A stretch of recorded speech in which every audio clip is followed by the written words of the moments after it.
Assalamualaikum ayah bunda, semoga sehat selalu.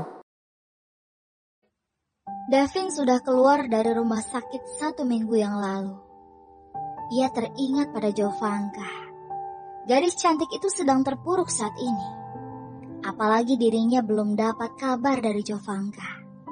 Terakhir ketika Davin menelpon, ponsel Jovanka sedang tidak aktif. Siang itu di hari Kamis, Davin meminta libur dari pekerjaannya di rumah sakit. Ia memutuskan untuk pergi ke Bandung karena ponsel Jovanka tak aktif sampai saat ini. Ia melesat dengan sepeda motornya agar bisa bolak-balik Jakarta-Bandung dengan cepat. Sekitar 3 jam, akhirnya ia telah sampai di kampus Jovanka. Davin memarkirkan motor di samping pos security. Ada apa Pak Dokter? Goda security. Davin tersenyum. Bisa aja Mang, gue tahu ujungnya minta ini pasti. Davin melempar 1 bungkus rokok. Pak Dokter paling tahu dah. Makasih ya Dev. Pak, Jovanka udah balik? Belum lah Dev, masih ada jam kampus kayaknya. Apalagi sebentar lagi dia wisuda. Pasti tambah padat tugasnya, tapi tunggu aja, kali dia balik lebih awal. Tak berselang lama akhirnya Davin melihat Jovanka. Ia melenggang ke parkiran dan dengan cepat Davin berlari ke arah Jovanka. Jo! Davin? Kamu ngapain di sini? Gue sengaja datang buat lo. Gue khawatir Jo. Seketika netra Jovanka berkaca-kaca. Ia kembali teringat Alexi apabila ada yang peduli dengan dirinya. Jo, hey, are you okay? Davin melambaikan tangan di depan wajah Jovanka. Dengan cepat ekspresi wajah Jovanka berubah. Sepertinya ia ingin belajar menyembunyikan perasaannya saat ini. Aku baik-baik aja kok, Dev. Kenapa kamu kesini? Bukannya kamu harus kerja? Jovanka mencoba mengalihkan pembicaraan. Iya, gue minta libur hari ini Jo. Oh iya, makan yuk, gue lapar Jo. Davin tahu sekali bahwa Jovanka pasti kurang makan dari beberapa hari yang lalu. Ayo, tapi aku temenin doang ya.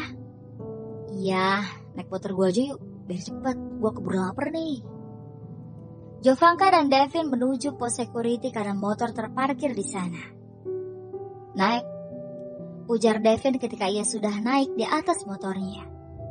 Udah, ujar Jovanka yang memang sudah naik di belakang.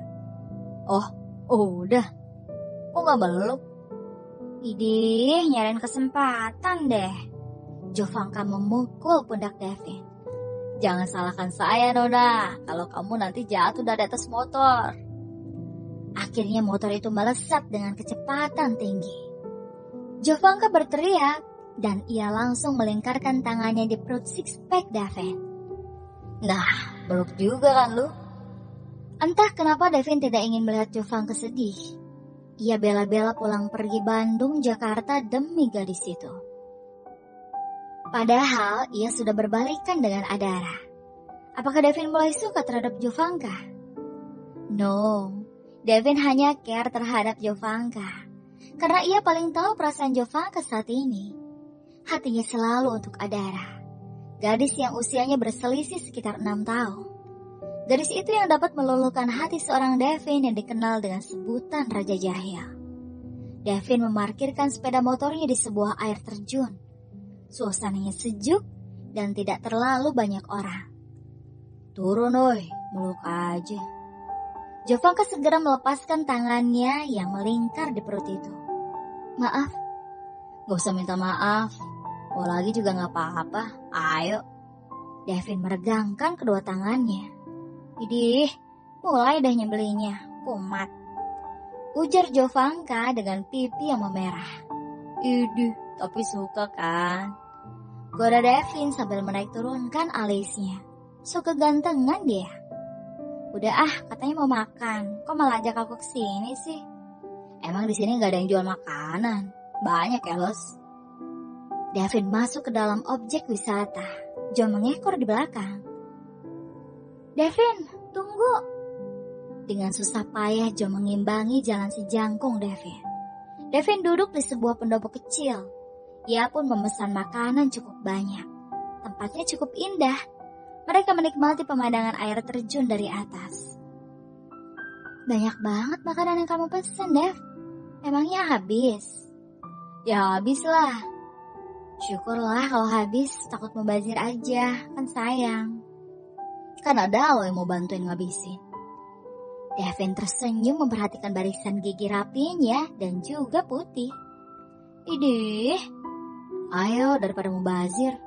Ih, Devin. Mata Joe membulat. Turun yuk. Mau ngapain? Main air. Ih, kayak anak kecil aja deh. Biarin, kalau nggak mau gue turun sendiri nih. Devin bangkit dari pendopo kecil dan berjalan menuju air terjun yang cukup tinggi. Jovanka pun akhirnya mengikuti Devin dari belakang. Mereka menikmati indahnya pemandangan air terjun. Jernihnya air dan gemericik air yang menciprati wajah dan tubuh mereka. Sesekali Devin malah sengaja menciprati wajah cantik Jovanka.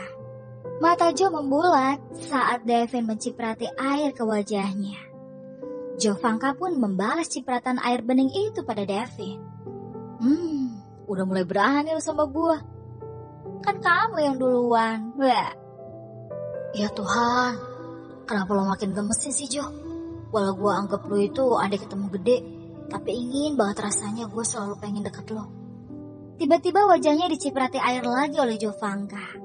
Jor tertawa melihat ekspresi kaget Devin ketika terkena cipratan air itu. Devin memekik seraya memegang kedua tangan Jovanka. Tubuh mereka hampir menempel, wajah mereka sangat dekat sekali. Jovanka membulatkan mata seraya mendongak. Sedangkan Devin menunduk melihat Jovanka yang cantik. Ada desir yang aneh mulai menjalar. Entah apa namanya, karena mereka pun sama-sama sadar kalau mereka mempunyai pasangan masing-masing. Tidak Jo, kamu sudah punya suami. Gue juga tahu dia cinta mati pada lelaki yang bernama Ray itu. Lalu kenapa hati gue bergetar ketika pandangan seperti ini? Devin, lepasin, sakit tahu. Dengan segera Devin pun melepaskan cengkeraman tangannya pada Jovanka. Maaf Jo, gue gak maksud nyakitin lu. Iya, aku tahu kok. Kamu kan care sama aku. Dari mana kamu tahu? Aku kan gak pernah ngomong apa-apa. Lihat, kamu belain datang ke sini demi aku. Wajah Jovanka memerah. Devin pun hanya bisa tersenyum dan kembali menggenggam tangan Jovanka. Mau kemana? Makan, pastinya makanan udah dingin. Devin dan Jo kembali ke pendopo kecil itu. Dan benar saja, pesanan mereka sudah datang. Devin mulai mencicipi menu makanan yang ia pesan. Ada nasi dan ikan bakar lengkap dengan sambal juga lalapnya. Mau? Jo menggeleng. Kenapa? Gak lapar. Padahal ada rasa ingin mencicipi, tapi Jovanka merasa malu. Apalagi wangi yang menggoda dari aroma ikan bakar yang sudah diberi bumbu. Devin menghabiskan satu porsi nasi dan ikan bakarnya. Dan kini giliran menyantap porsi yang satu. Devin melirik ke arah Jovanka. Tapi dengan cepat Jovanka memalingkan pandangannya. Tiba-tiba terdengar suara perut yang lapar. Devin tersenyum. Lapar kan lu? Enggak, aku gak lapar. Tahu gak? Devin mendekat. Apaan? Kemarin ayam tetangga gue mati karena nahan lapar. Devin, kamu ngeledek. Devin tersenyum. Dan kembali bunyi perut terdengar. Bahkan lebih nyaring. Aduh, perut. Kamu tuh yang gak tau kondisi banget sih. Udah, makan aja deh. Enak kok. Enggak. Bantah Jovanka karena terlanjur malu ia sudah menolak dari awal. Tiba-tiba piring yang berisi nasi dan ikan bakar itu didekatkan pada hidung Jovanka. Sumpah si Devin ngeselin banget. Mungkin sebenarnya dia tahu ya kalau aku lagi nahan rasa lapar. Devin mengambil sedikit ikan bakar itu lalu memakannya di depan mata Jovanka. Enak. Suara Devin begitu menjengkelkan di telinga Jovanka, karena sesungguhnya ia pun mau. Ya udah deh, aku mau. Gitu dong, sini gue suapin. Enggak, aku mau makan sendiri. Iyalah, lo makan sendiri Jo. Gue takut jatuh cinta sama lo kalau gue yang suapin. Devin melihat Jovanka makan dengan lahap, karena memang ia sudah jarang sekali makan ketika mendengar kabar dari Papa Michael. Cukup lama mereka menikmati keindahan alam di air terjun, hingga tak terasa mentari pun mulai meredup. Pulang yuk Dev. Devin mengangguk dan beranjak dari tempat duduknya. Dev, makasih ya, lagi-lagi kamu yang menghibur aku. Iya. Devin mengacak sedikit rambut Jovanka. Sementara di Jakarta ada Adara yang sibuk menghubungi nomor lama Devin. Ia tak tahu kalau Devin sudah berganti nomor handphone. Kak Devin kemana sih? Kok nomornya nggak aktif-aktif? Adara mengeluh ketika berada di depan salah satu mall. Selepas Ray pulang kerja, Ray melihat Adara yang sedang memegang ponsel dengan bibir yang meruncing. Dara, ngapain lu di sini? Ray menurunkan kaca mobilnya.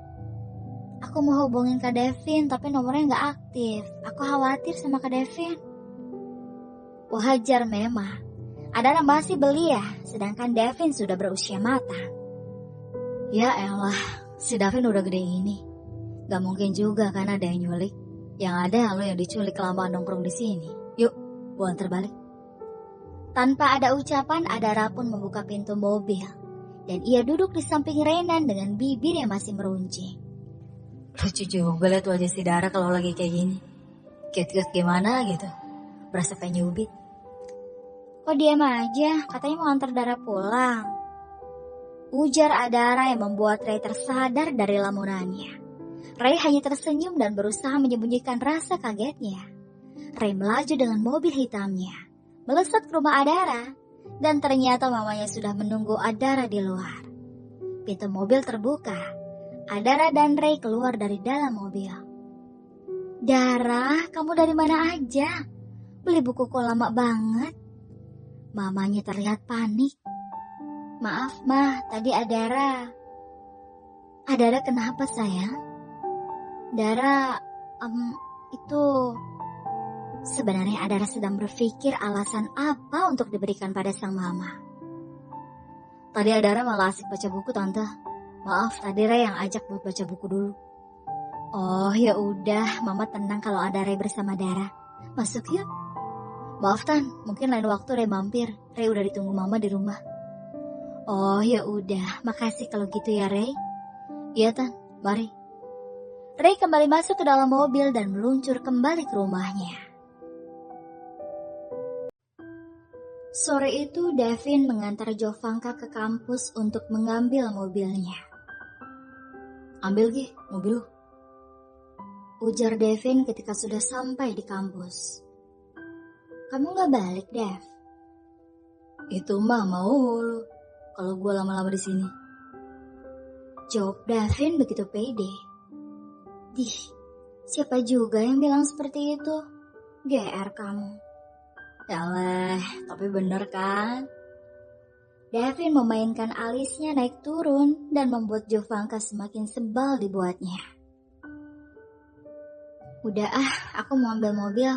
Bye. Jovanka berlalu. Ia terlalu kesal terhadap sikap Devin yang terlalu percaya diri. Tapi memang benar sih. Sebenarnya aku ingin Devin tinggal di sini. Aku merasa ada kawan kalau ia di sisiku. Dih, ngomong apa sih aku? Joe melesat dengan kecepatan tinggi, sedangkan Devin mengikuti dari belakang. Joe baru tersadar ketika di perempatan sebelum masuk ke dalam rumahnya, ternyata Devin mengikutinya. Jovanka memarkirkan mobil dan keluar dari dalam mobil merah itu. Kamu kenapa gak pulang? Kok malah ngikutin aku? Gue cuma takut kenapa-napa di jalan. Ya udah, sekarang kan udah hampir deket rumah lo. Gue balik ya. Ujar Devin sambil mengusap pucuk kepala Jovanka. Ray. Devin tersenyum. Sayangnya gue bukan Ray, Nona. Devin mencubit hidung Jovanka. Ups, sorry Dev, sorry. Santai aja Jo, yaudah gue pamit, bye. Devin pun berbalik dan membelakangi Jovanka. Dev. Jo menahan lengan Devin. Ya. Devin memandang netra sendu itu. Thanks. Jovanka memeluk Devin. Maaf. Ujar Jo sambil melepaskan pelukan yang terjadi hanya dalam waktu beberapa detik saja. Devin pun berlalu pergi. Senyuman yang sedari tadi terukir di bibir Jovanka kini telah kembali tenggelam dan tergantikan oleh rasa sedih yang mendominasi hati. Jo bergegas tidur karena esok hari ia akan wisuda. Ya Tuhan, besok wisudaku sekaligus ulang tahun, Rey. Rey, aku sangat merindukanmu. Kemudian Jovanka mematikan lampu dan bergegas tidur. Alarm dalam ponsel bergetar. Jovanka pun bangkit dari tidurnya, meraih handuk yang tergantung dan melangkah menuju kamar mandi. Setelah prosesi mandi pagi itu, Jo berjalan ke depan lemari baju untuk mengambil kebaya berwarna coklat mocha yang telah dipersiapkan untuk dipakai ketika di wisuda nanti, serta bawahan rok yang seperti jari. Tak lupa juga ia mengenakan make up natural untuk menyempurnakan penampilan pagi ini. Wah, putri mama cantik sekali. Puji Meli. Makasih ya, Mah. Jo tersenyum lalu memeluk sang mama. Orang tua Jo berangkat ke kampus untuk menghadiri acara wisuda putrinya. Serangkaian acara pun telah dimulai, hingga prosesi puncak yaitu lempar topi wisuda.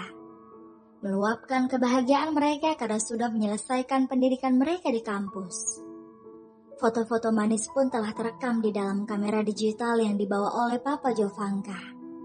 Ternyata Nadia, Angel, dan Olsen pun datang untuk memberikan selamat pada Jovanka. Selamat ya sayang. Pelukan hangat dari Nadia. Makasih Mah. Jovanka mendekap erat tubuh wanita paruh baya itu. Acara pun sudah selesai. Keluarga Jovanka beserta mama mertuanya ikut ke rumah untuk makan malam bersama. Sebagai rasa syukur karena Jo sudah lulus kuliah. Makan malam pun telah terhidang di atas meja. Mereka semuanya menikmati sajian masakan malam itu.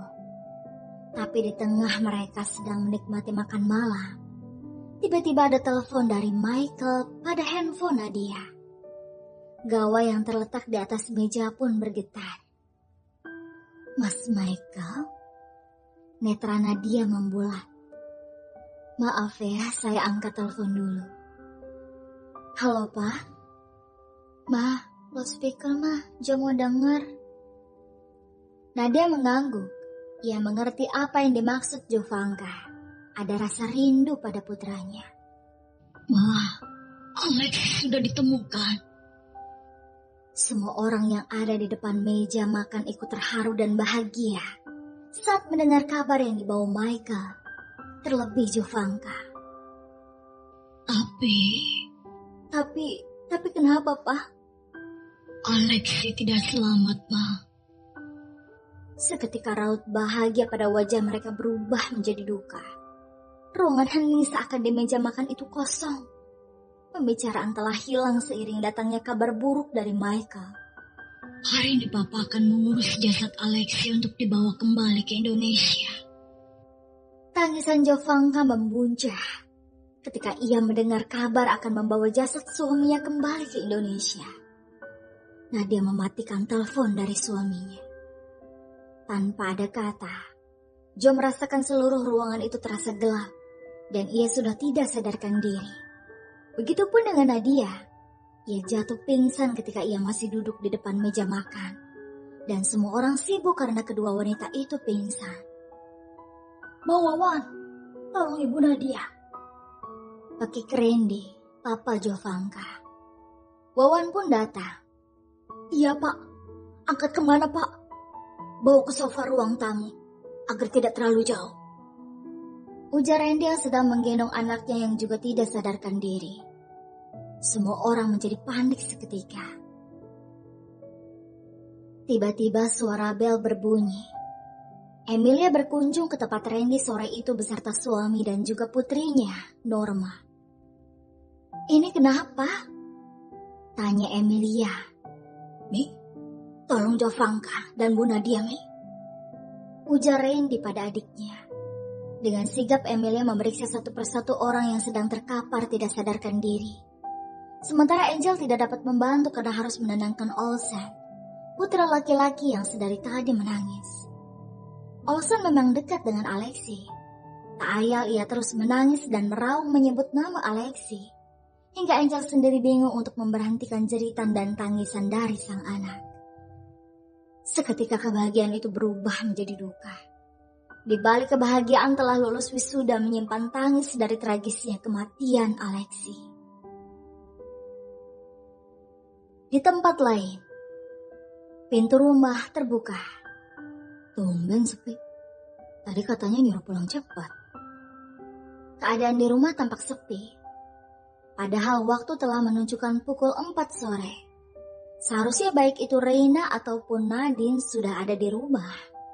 Ray melangkahkan kaki menuju tangga. Ia mulai menapaki satu persatu anak tangga. Hingga kini ia berada tepat di depan pintu kamarnya. Pintu kamar dibuka. "Surprise! Happy birthday to you!" "Selamat ulang tahun ya, Bang." "Selamat ulang tahun, sayang." "Makasih, Mah, Nak," ujar Ray sambil memeluk dua wanita yang paling berharga dalam hidupnya kini. "Maaf, kami baru mengucapkan hari ini. Mama gak tega kalau ngucapin malam-malam karena kini kamu udah kerja." "Gak masalah, Ma. Ray malah lupa kalau hari ini tanggal kelahiran Ray." "Abang, tiup dong lilinnya. Tapi make wish dulu ya." "Ya Tuhan, aku ingin suatu saat dapat bersatu dengan Jovanka dalam ikatan suci pernikahan." Akhirnya lilin bertuliskan angka 19 pun telah padam. "Bang, potongan kue yang pertama buat siapa nih?" ujar Reina. "Sebenarnya potongan kue ini untukmu, Jo. Tapi karena kamu gak ada, aku kasih buat Mama." Ray memberikan dan menyuapkan potongan kue yang pertama untuk Nadine. "Makasih ya, Ma. Mama udah rawat kami sejak Papa tidak bersama kita di sini. Di rumah ini." Gak usah diingat sayang. Kamu boleh sayang Papa, tapi tidak usah diingat apabila malah melukai hatimu. Cukup disimpan untuk kenangan hidupmu sayang. Kemudian Nadine memeluk Ray. Begitupun Reina yang ikut larut dalam dekapan sang kakak. Reina pun sudah menyelesaikan pendidikan SMA-nya. Ia berencana meneruskan kuliah di salah satu universitas di Jakarta. Mengambil jurusan bisnis. Karena ialah yang akan meneruskan usaha sang mama. Ray sudah angkat tangan dari awal. Ia ingin menjadi seorang pilot karena itu adalah cita-citanya sedari kecil. Kenapa Ray tidak berbisnis saja? Jawabannya simpel. Karena ia tidak ingin mengikuti jejak sang papa. Ternyata Ray menyimpan rasa sakit yang mendalam ketika papanya lebih memilih wanita lain dibandingkan dengan Nadine, ibu mereka yang akhirnya menjadi janda. Entah untuk kedepannya, karena tidak menutup kemungkinan juga kalau suatu saat Ray beralih profesi menjadi seorang pengusaha. Nikmati saja yang sekarang sedang dihadapi. Malam telah tiba. Ray begitu merindukan Jovanka. Berulang kali dirinya membuka ponsel hanya untuk melihat nomor telepon Jovanka yang ia simpan dalam kontak teleponnya. Ray masih berdiri di balkon kamar, menikmati embusan angin malam. Rasa rindu yang mendera di hati tidak dapat teralihkan dengan yang lain. Jo, apakah kamu ingat ulang tahunku? 3 tahun bukanlah waktu yang sebentar untuk dilalui seorang diri. Rasa rindu yang semakin menggunung seakan tidak bisa ia tahan. Apa aku pergi ke Bandung untuk menemui Jovanka? Rasa rindu ini sudah terlalu lama kupendam dalam hati. Tidak mungkin. Nanti rumah tangga Jo malah berantakan karena ulahku. Mungkin cinta itu tak harus memiliki.